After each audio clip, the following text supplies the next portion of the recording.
প্রায় 2 বছর বন্ধ থাকার পর খুলল জামালপুর 2 অঞ্চলের শ্রীমা সংঘ।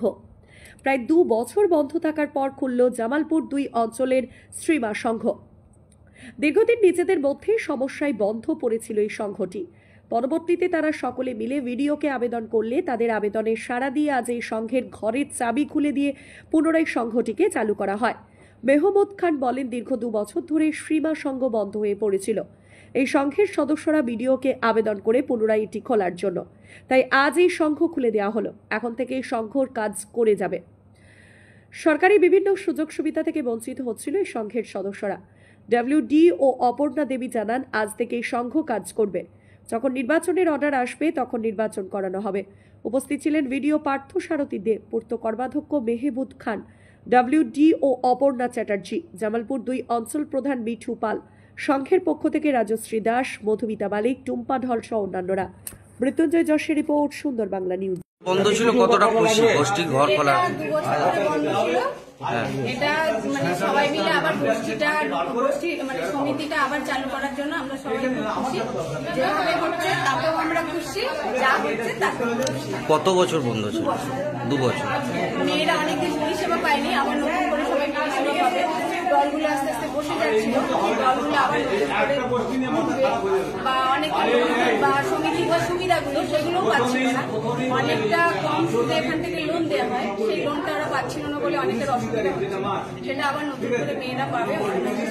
আপনার নাম? রাজশ্রী দাস।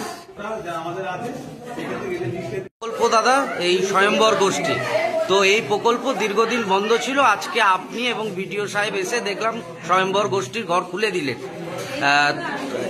এবার কি কাজ শুরু হবে? আর কি কারণেই বা বন্ধ ছিল আপনারা এসে এই ঘর করলেন? দেখুন, এদের এই সঙ্গে মেয়েদের সঙ্গে একটু মতভেদ ছিল। যে মতভেদের মধ্য থেকে এখানে কিছু বিক্ষুব্ধ মহিলারা তারা তালা মারে। উভয়ের মধ্যে কথোপকথন হয়, হওয়ার পর অশান্তি সৃষ্টি হয়। সেই জায়গায় আপাতত 2 বছর বন্ধ ছিল। এটা উভয় পক্ষই বিডিওর কাছে লিখিত অভিযোগ জানায়। সেই জন্য আমরা ম্যাডাম, আমাদের বিডিও সাহেব এবং আমরা উভয় ছিলাম, সেটা আলোচনা করে সিদ্ধান্ত নেওয়া হলো যে সংঘটা যাতে ঠিকভাবে চলে, যাতে মেয়েরা যে উদ্দেশ্যে মাননীয় মুখ্যমন্ত্রী মমতা বন্দ্যোপাধ্যায় চাইছে সুন্দরভাবে মেয়েরা নিজের পায়ে দাঁড়াতে পারে, সেই জন্য যেহেতু এটার বডি নেই, যেভাবে আগে থেকে সেই সরকারের প্রশাসনে চলছিল, কিন্তু এই বডিটা ঠিক করতে গেলে ইলেকশনের মাধ্যমে আবার নতুন করে বডি ঠিক হবে।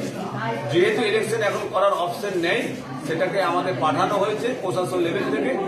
ওই রিপোর্টটা এলে আমরা কিন্তু সে ইলেকশন করতে পারবো। তার আগে আপাতত যারা সত্যিকার যে কাজের মেয়েরা আছে, যারা এই সংঘটা চালাতে পারে, সেই জন্য একটা 15 জন আপাতত একটা কমিটি করে দেওয়া হয়েছে, যারা যোগ্য মনে হয়েছে এই মহিলাগুলো এই সংঘকে টিকিয়ে রাখতে পারবে। সেই কারণে যাতে সরকারের প্রকল্পগুলো প্রত্যেকটা যেন মহিলার কাছে পৌঁছাতে পারে, সেই যোগ্য 15 জন মহিলাকে একটা আপাতত বিধি হিসেবে আমরা থেকে আপাতত অস্থায়ী কমিটি করে দেওয়া হয়েছে, যাতে এই সংঘটা ঠিক মতো মানুষ পরিষেবা পায়, যে মাননীয় মুখ্যমন্ত্রী মমতা বন্দ্যোপাধ্যায়ের স্বপ্নকে যেন পূরণ করতে পারে।